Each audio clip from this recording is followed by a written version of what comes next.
Les événements d'aujourd'hui sont inouïs, rivières et ruisseaux près d'inonder, des milliers sans électricité après la tornade dévastatrice. 3 tornades ont touché terre juste au sud de la ville. Et maintenant, un mouvement de roulement. Je crois qu'on a un tremblement de terre. Je n'ai jamais vu un temps aussi catastrophique. Je vous conseille de vous mettre à l'abri tout de suite.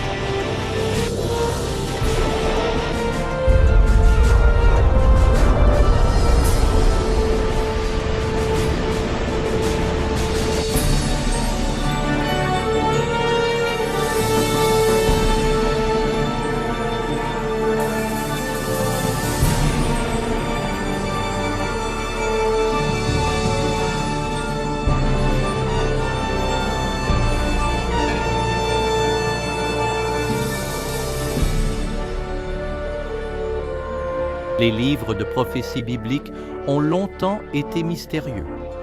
Textes anciens, chiffres cryptiques, images symboliques, tous évoquant des événements apocalyptiques imminents. Est-il vraiment possible de comprendre leur signification? Qu'est-ce que la marque de la bête? Est-ce, comme certains le disent, une puce sous-cutanée ou quelque chose de plus insidieux? Et l'Antéchrist, cet ennemi sinistre de Dieu, est-il déjà apparu ou attend-il dans l'ombre? Un acte terroriste déclenchera-t-il la tribulation finale de la terre? Verrons-nous les horreurs d'Armageddon et les 7 derniers fléaux? Que faut-il savoir pour ne pas être laissé au retour du Seigneur? Reconnaîtrons-nous les derniers jours et saurons-nous quoi attendre? Ce que vous allez voir révélera ce que dit vraiment la Bible sur la fin des temps. Rejoignez-moi pour découvrir les faits étonnants derrière les prophéties bibliques finales.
Mais toi, Daniel, scelle ces paroles et le livre jusqu'au temps de la fin. Beaucoup courront çà et là, et le savoir augmentera. La fin du monde arrivera-t-elle un jour? Si oui, quand? C'est l'une des questions les plus cruciales et énigmatiques de tous les temps. Le prophète Daniel a prédit qu'avant la fin, on verrait une explosion des connaissances. Est-ce arrivé? Voyez comment les moyens de transport ont changé récemment. Pendant 6000 ans, l'homme n'allait pas plus vite qu'un cheval. Les voyages de mois se font maintenant en minutes. En une génération, l'informatique a apporté des changements inimaginables pour nos ancêtres. Mais ce verset signifie aussi que la compréhension des prophéties augmenterait, ce qui s'est produit. Les écrits de Daniel ne sont pas les seuls à parler des derniers jours. Quels secrets recèlent encore les textes anciens des Écritures?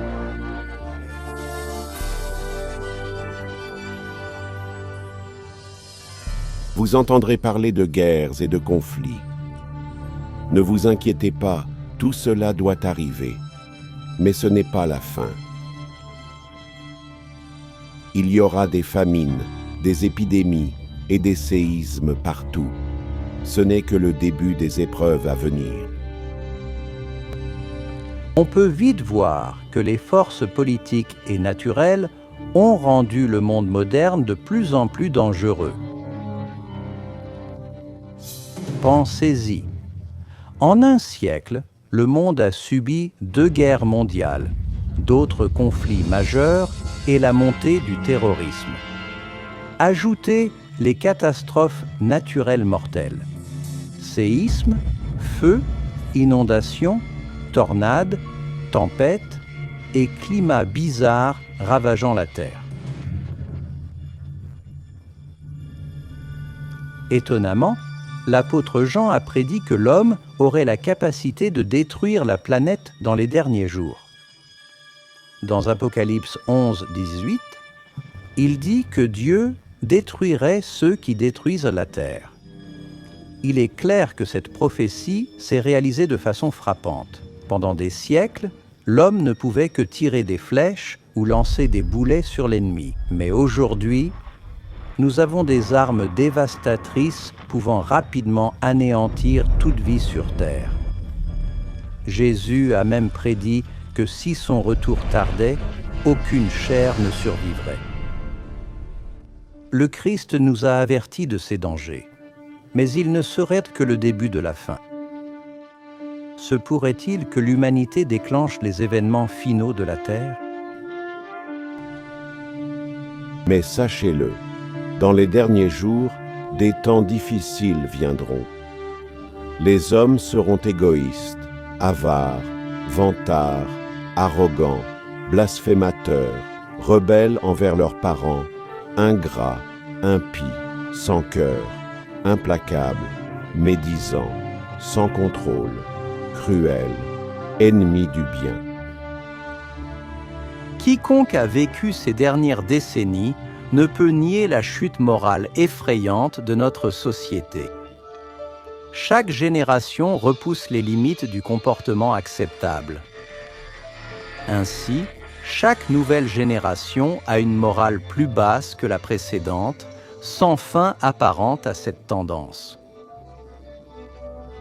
À l'époque de Noé, la décadence morale chronique a mené au déluge mondial. Du temps de l'eau, la dépravation de Sodome et Gomorrhe a conduit à leur destruction par le feu céleste. Comme au jour de Lot, ils mangeaient, buvaient, achetaient, vendaient, plantaient et bâtissaient. Mais le jour où Lot quitta Sodome, le feu et le soufre plurent du ciel, détruisant tout. Il en sera ainsi le jour où le Fils de l'homme se révélera. Et donc, de nos jours, l'immoralité et la perversion pourraient-elles à nouveau attirer le jugement divin? La Bible prévient aussi qu'à la fin des temps, le spiritualisme et l'occultisme connaîtront un essor fulgurant. L'Esprit affirme clairement que dans les temps à venir, certains quitteront la foi, séduits par des esprits trompeurs et des enseignements démoniaques.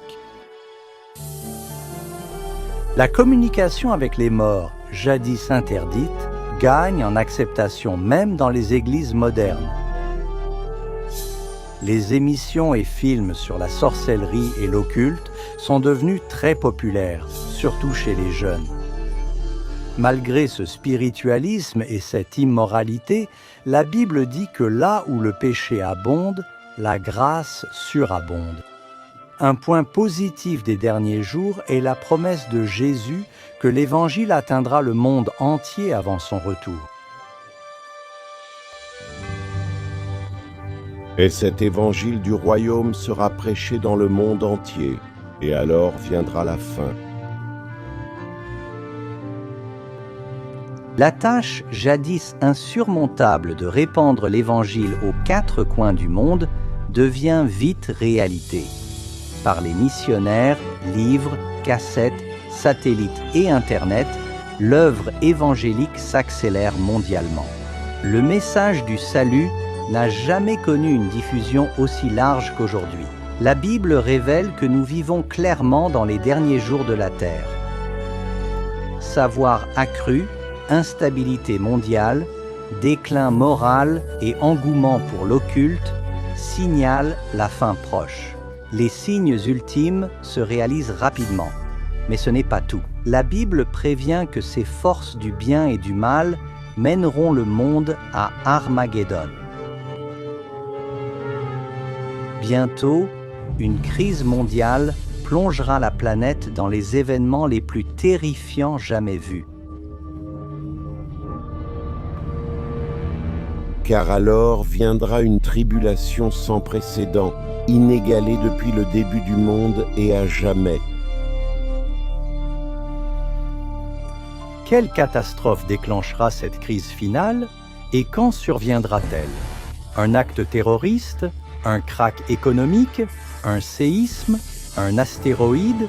Ou un autre cataclysme? Peut-être une calamité chimique ou une peste biologique mortelle? Ou même une combinaison de ces désastres? La Bible ne révèle pas l'événement précis, mais dévoile les scènes dramatiques qui suivront. Dans la suite, découvrez ces événements finaux stupéfiants, choquants et inattendus pour beaucoup.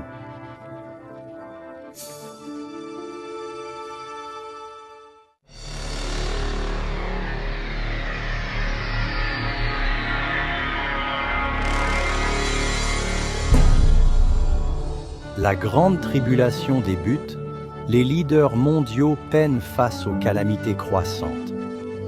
Les chrétiens fidèles à Dieu reçoivent une puissante effusion du Saint-Esprit. Après cela, je vis un ange descendre du ciel, illuminant la terre de sa gloire.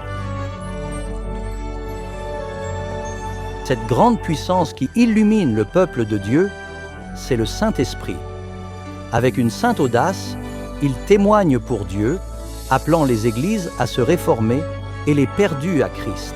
Il s'appuie sur la parole de Dieu, exhortant tous à se repentir et à obéir aux commandements divins.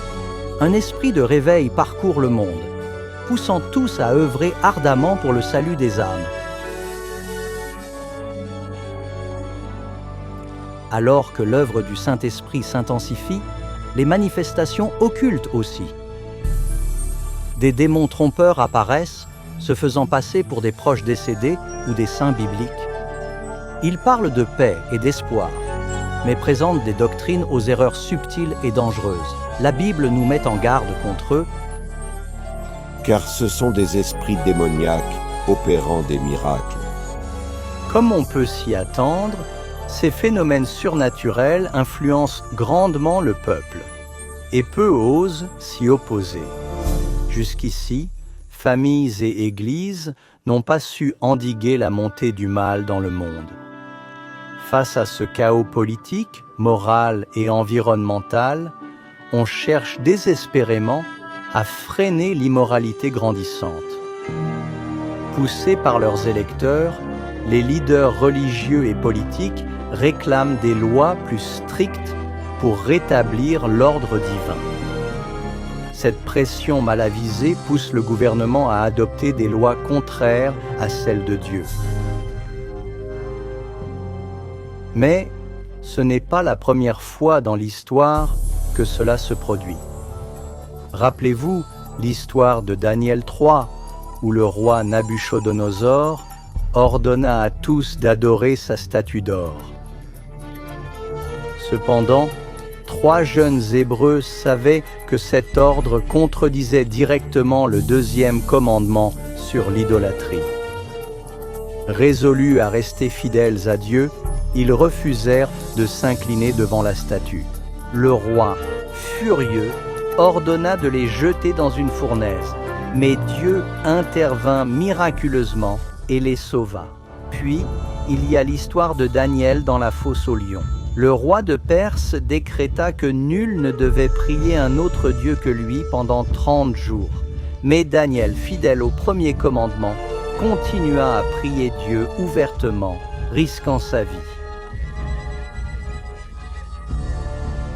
les ennemis de Daniel le dénoncèrent au roi, qui dut jeter son fidèle serviteur dans la fosse aux lions. Mais encore une fois, Dieu montra sa puissance en sauvant miraculeusement Daniel. De même, l'Apocalypse prédit qu'à la fin des temps, une force maléfique poussera les gouvernements à légiférer sur le culte. Ces lois sembleront morales, mais prépareront le monde à accepter la marque de la bête et l'antéchrist. Car de faux Christ et prophètes surgiront, montrant des signes pour tromper même les élus. En cette période de crise montante où le monde cherche désespérément du répit et une stabilité globale, l'aide surgit sous une forme des plus surprenantes. Dans divers endroits du monde, on entend crier « Jésus est venu, Jésus est revenu ». Un être radieux et charismatique apparaît, prétendant être le Fils de Dieu. Une armée de médias accourt pour voir l'entité surnaturelle accomplir des miracles. Ils l'entendent répéter plusieurs paroles de Jésus tirées des Écritures. L'événement est diffusé mondialement par satellite et des millions croient à tort que son apparition à la télé accomplit l'Écriture. Tout œil le verra. Beaucoup de religions attendent un sauveur et cet être éblouissant semble exaucer leurs prières. Mais la Bible avertit dans 2 Corinthiens que Satan peut se transformer en ange de lumière. Hélas, ce n'est pas Jésus que les gens accueillent à bras ouverts, mais Satan déguisé en Fils de Dieu. En agissant ainsi, le diable unit les peuples et renforce son faux culte. Le diable perpètre donc la plus grande tromperie de l'histoire humaine.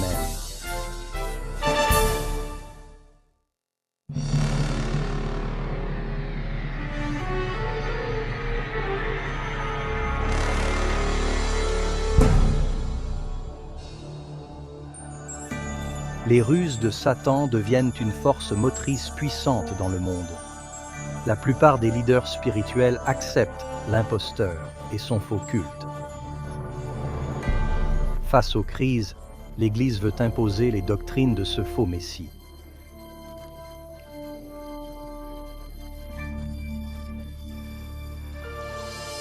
Voici la patience des saints.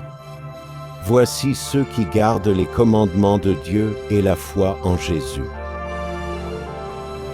Tout le monde n'est pas dupe. Certains savent que la Bible a averti de cette supercherie. Ils comprennent que ce faux Messie veut éloigner les gens des commandements divins. Ce n'est pas la première fois que Satan se fait passer pour un ange de lumière. Quand le Christ fut tenté au désert, Satan apparut comme un messager divin. Mais il se trahit en poussant Jésus à désobéir. Aujourd'hui, il use des mêmes ruses pour faire enfreindre la loi de Dieu. Nul ne peut servir 2 maîtres. Soit il haïra l'un et aimera l'autre, soit il s'attachera à l'un et méprisera l'autre. Le monde est amené à prendre une décision cruciale. Le faux Christ et les conflits mondiaux divisent le monde en 2.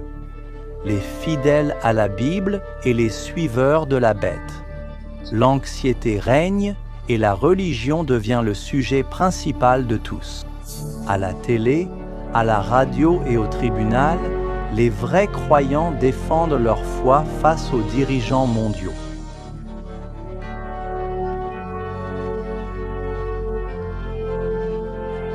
Les commandements de Dieu et le vrai culte sont au cœur de tous les débats. Inspirés par l'Esprit et les arguments bibliques, des milliers rejoignent les vrais disciples de Jésus. Obéir à Dieu ou à l'homme? Cette question divise le monde en 2 camps.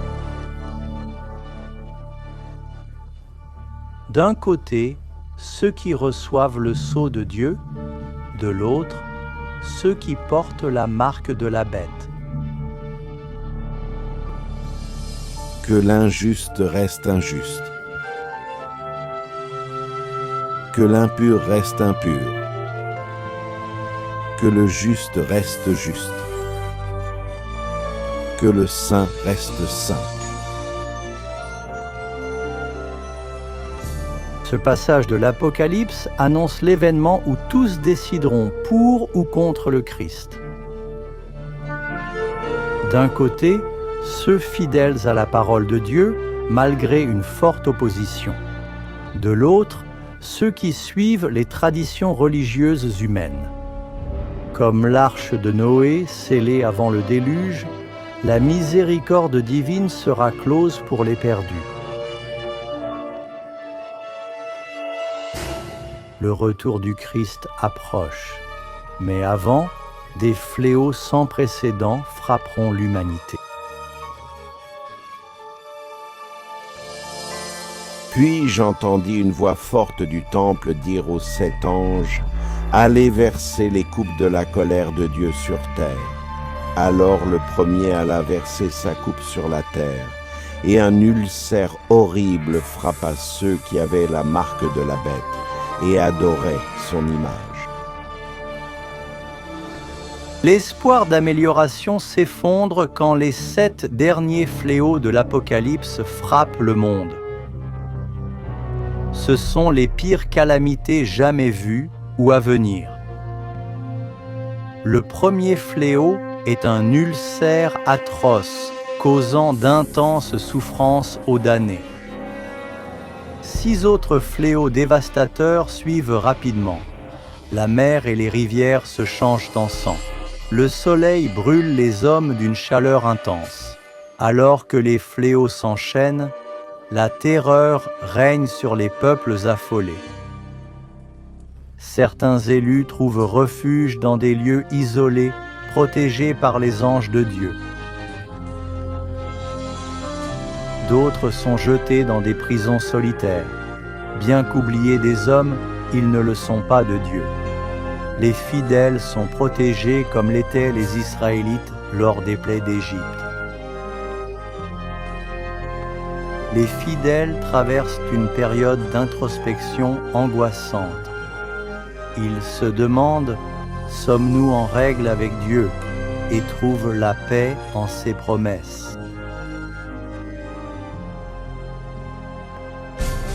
Et le dragon, furieux contre la femme, partit en guerre contre le reste de sa descendance, ceux qui obéissent à Dieu et témoignent de Jésus-Christ.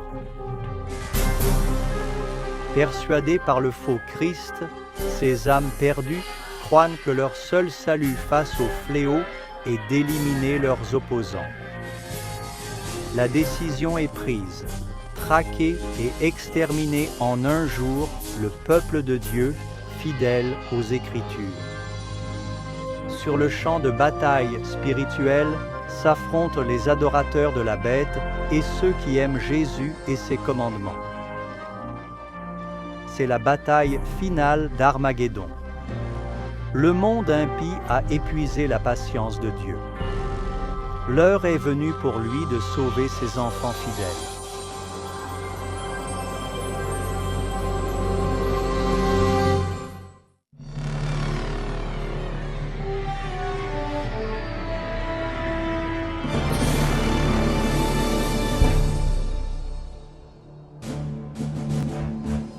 Et à minuit, un cri retentit, « Voici l'époux qui arrive. » À l'heure la plus sombre, l'espoir tant attendu des âges devient enfin réalité.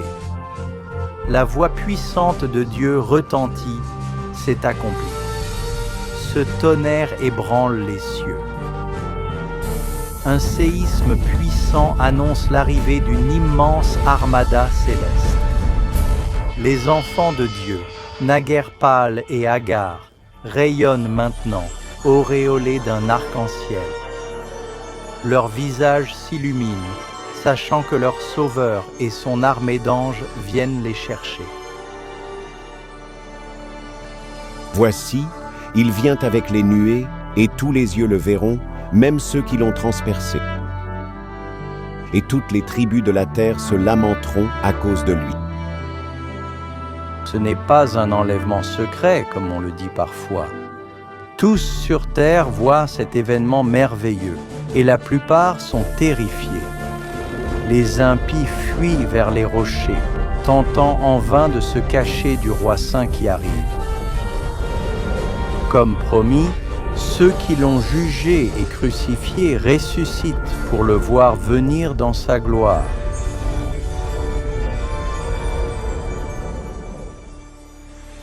Le Seigneur descendra du ciel dans un grand cri, avec la voix d'un archange et la trompette divine.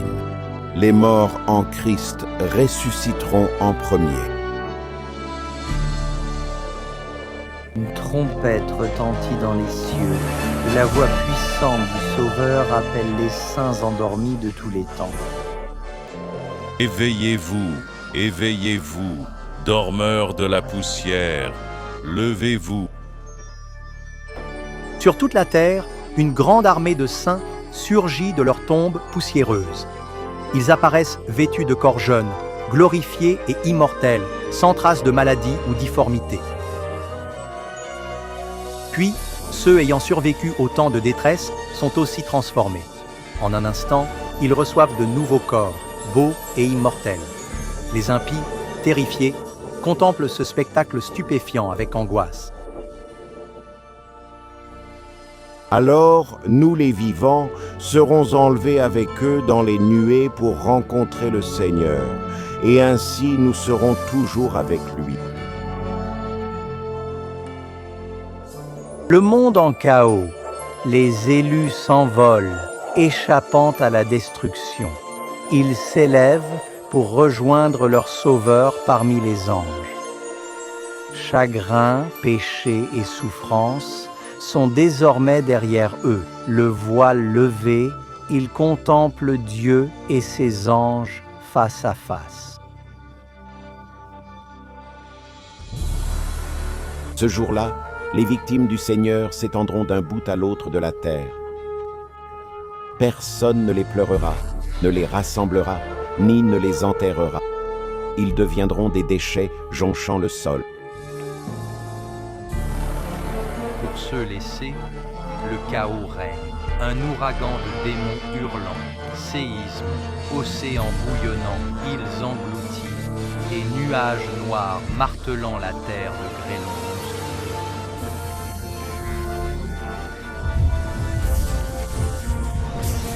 Les impies ayant survécu à ces catastrophes sont vite anéantis par l'éclat éblouissant de la présence du Seigneur. Leurs corps gisent éparpillés sur toute la surface de la planète dévastée. Pour la première fois depuis sa création, la Terre est totalement dépourvue de toute présence humaine. Seuls Satan et ses anges déchus restent pour contempler les conséquences de leur rébellion.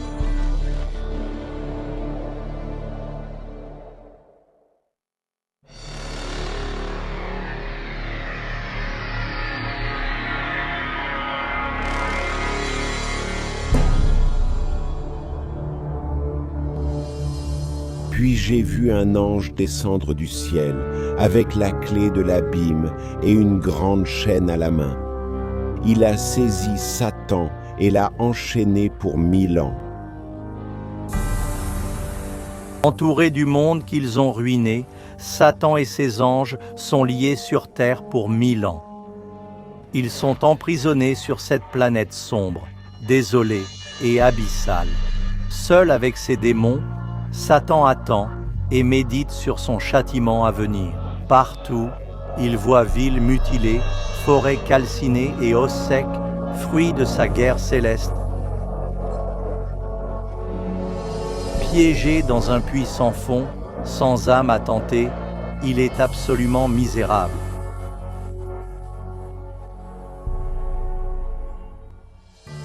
Et j'ai vu des trônes occupés. Le jugement leur fut confié, et ils vécurent et régnèrent avec Christ 1000 ans.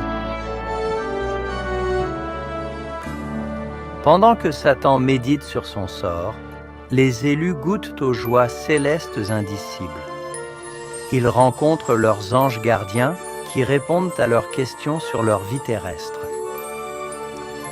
Dieu, dans un geste ultime, les invite à juger en leur montrant les registres des damnés. Les élus peuvent enfin comprendre pourquoi certains qu'ils espéraient voir au ciel sont absents. Les pensées des damnés sont exposées, révélant les batailles spirituelles pour chaque âme.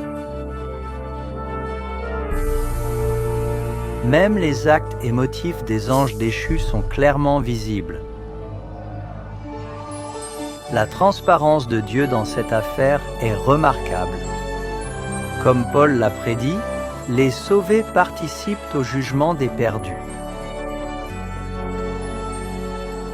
Avant la punition finale, le dossier du pécheur est examiné par ceux qui comprennent la vie.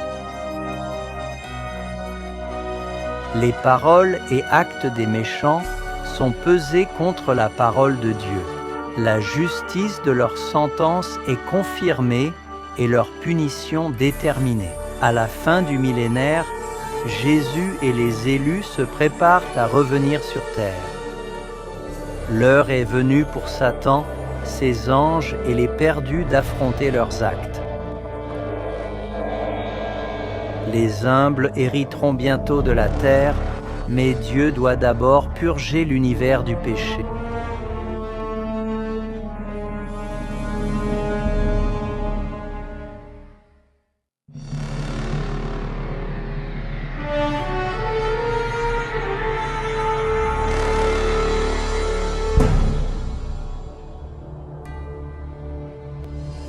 Alors moi, Jean, j'ai vu la sainte cité, la nouvelle Jérusalem, descendre du ciel de Dieu, parée comme une mariée pour son époux.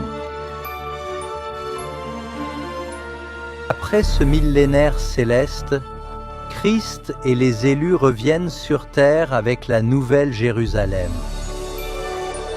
La ville approchant la planète désolée, Jésus ordonne aux morts impies de sortir de leur tombe. À sa parole, les non-sauvés de tout temps et lieu se tiennent devant Dieu. Les perdus ressuscitent avec les mêmes corps mortels qu'ils avaient avant leur mort. Quand Jésus descend, ses pieds touchent le mont des Oliviers, le fendant en une vaste plaine. La nouvelle Jérusalem, cité divine colossale, descend du ciel sur le lieu préparé par Jésus.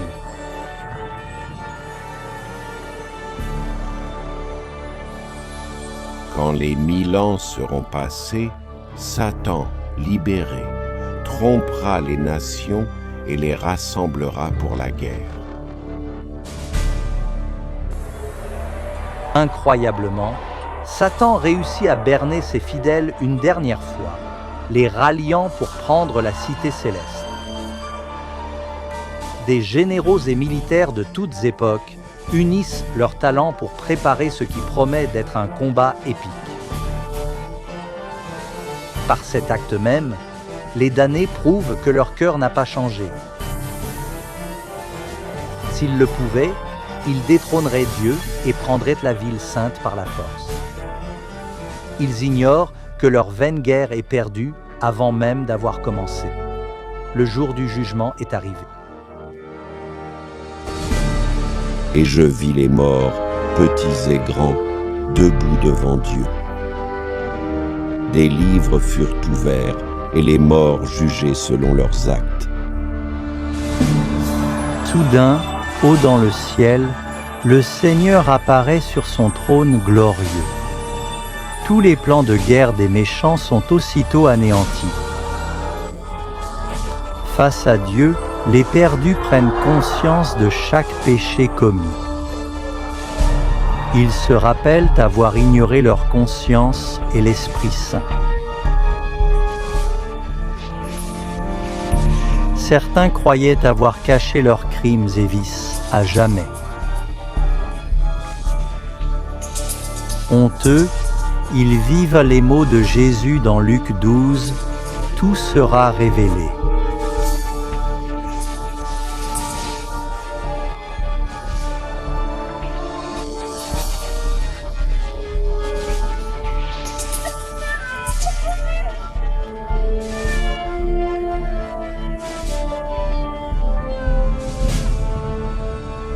Chaque âme perdue comprend avoir rejeté le salut par choix. La paix de ceux dans la ville ne sera jamais la leur. Leur désespoir est indescriptible. Les rebelles reconnaissent la justice de Dieu qui les condamne.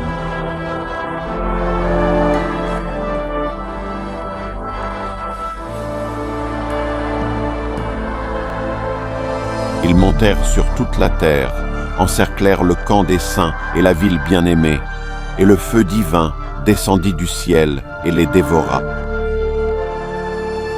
Enfin, l'heure est venue pour les perdus d'affronter les conséquences irréversibles de leurs actes. Sans prévenir, le feu et le soufre pleuvent du ciel. La terre se fissure, le feu jaillit des cavernes en fusion, et tandis que l'enfer engloutit les impies, les justes restent à l'abri dans la nouvelle Jérusalem. Chaque pécheur est puni selon ses actes. Ceux aux péchés mineurs périssent vite, les coupables d'atrocités souffrent plus longtemps, et Satan, l'instigateur de tout péché, endure le plus grand tourment. Pour Dieu, punir les méchants est douloureux, mais sa justice l'exige. Le salaire du péché, c'est la mort. Sur la croix, Jésus a subi ce châtiment pour ceux qui l'acceptent, mais les perdus, rejetant ce don, doivent payer le prix du péché.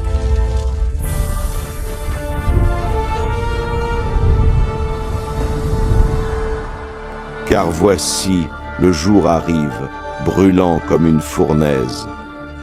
Les orgueilleux et les malfaiteurs seront comme du chaume. Tu écraseras les méchants, réduits en cendres sous tes pas. Et quand les dernières braises du châtiment s'éteignent, l'univers entier loue Dieu, car le règne de terreur de Satan est enfin terminé. La paix cosmique assurée, Dieu se tourne vers la création d'un nouveau ciel et d'une nouvelle terre.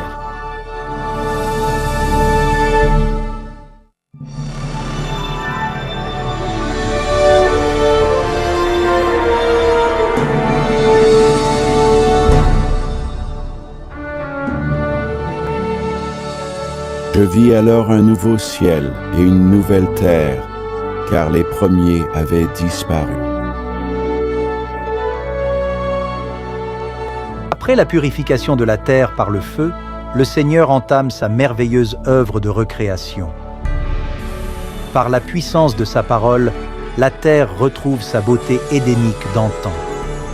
Il parle, et un tapis de végétation luxuriante recouvre la planète. À son ordre, terre et eau fourmillent à nouveau de vie vibrante. D'innombrables créatures magnifiques explorent paisiblement le nouveau paradis. L'atmosphère vivifiante est pure et douce. La terre devient une vitrine grandiose de génie créatif. Et Dieu essuiera chaque larme de leurs yeux. Plus de mort, ni de chagrin, ni de pleurs, plus de douleur, car le passé s'est effacé. La sécurité de l'univers est totale. Avec la nouvelle Jérusalem comme capitale, tous se réjouissent sous le règne aimant de Dieu. Les sauvés partagent un lien unique avec leur Créateur, incomparable aux autres êtres célestes. Bien que le péché soit détruit, une trace de la grande rébellion subsiste encore. Que s'est-il passé à votre main ?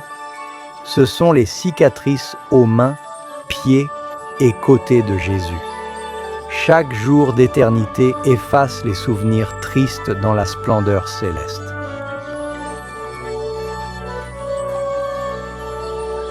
Immortels, les enfants de Dieu peuvent atteindre leurs plus hautes ambitions. La quête infinie du savoir stimule et ravive l'esprit.